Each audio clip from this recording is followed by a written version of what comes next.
Yo, have you heard of LinkedIn Learning? If you haven't, LinkedIn Learning is an American massive open online course provider. It provides video courses taught by industry experts in a variety of subjects. Now, why am I sharing this? I'm sharing this because Living Corporate is in partnership with LinkedIn Learning to provide diversity, equity, and inclusion courses. Listen, if you're trying to be a better ally, you want to understand better diversity, equity, inclusion strategies, or you just want to learn how to be a better leader, you got to check out the courses on LinkedIn Learning. So check it out. You can do it one of two ways. You can click the link in the show notes, or you go to LinkedIn Learning and you search Living Corporate. Again, link in the show notes, or go to LinkedIn Learning and search Living Corporate. I'll see you over there.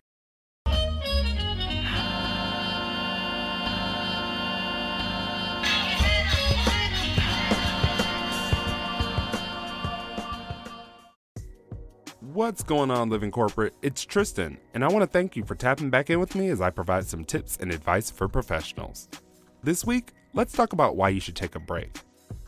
According to the U.S. Travel Association, in 2018, 55% of Americans did not use all of their vacation time.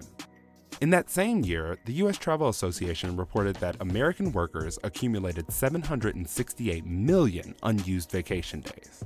That's wild, and probably one of the reasons why burnout was recognized by the World Health Organization as an occupational phenomenon.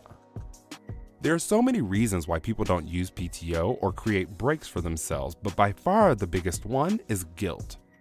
More than half of U.S. workers, around 54%, reported feeling guilty about taking vacation time either sometimes, often, or always, according to a survey of more than 2,000 full-time workers in the United States by Turnkey Vacation Rentals. With more people working from home and staying indoors due to the coronavirus, it has become increasingly difficult for people to unplug, and most have begun working even longer hours. It is hard to draw a distinction between work and personal time when you're working from home, which can increase your stress levels. Many of us think, well, I'm at home, or I will be at home. Why would I take PTO? Well, let me answer that. According to a study looking at the work habits of more than 600,000 people in the US, UK, and Australia, people who work more than 55 hours a week are 33% more likely to suffer a stroke and have a 13% greater risk of heart attack than those who work 35 to 40 hours weekly. Now, I'm sure you're like, well, since I can't take an actual vacation, what should I do? Maybe you simply take a day to devote to yourself, read a book, or watch a movie. Maybe you take a day to devote to spending time with your kids so you can feel better later in the week when you're not able to be 100% present. You could go hiking, learn a new skill, or even get to some of those home projects you've been wanting to do. Whatever it is, just make sure to be mindful in the moment and shut out thoughts about work. We have been living in a state of perpetual stress and anxiety. Take some time for yourself. I know sometimes it can feel easier said than done, but taking a break is worth it.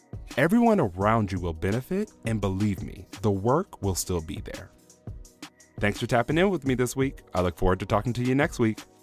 This tip was brought to you by Tristan of Layfield Resume Consulting. Check us out on Instagram, Twitter, and Facebook at Layfield Resume, or connect with me, Tristan Layfield, on LinkedIn.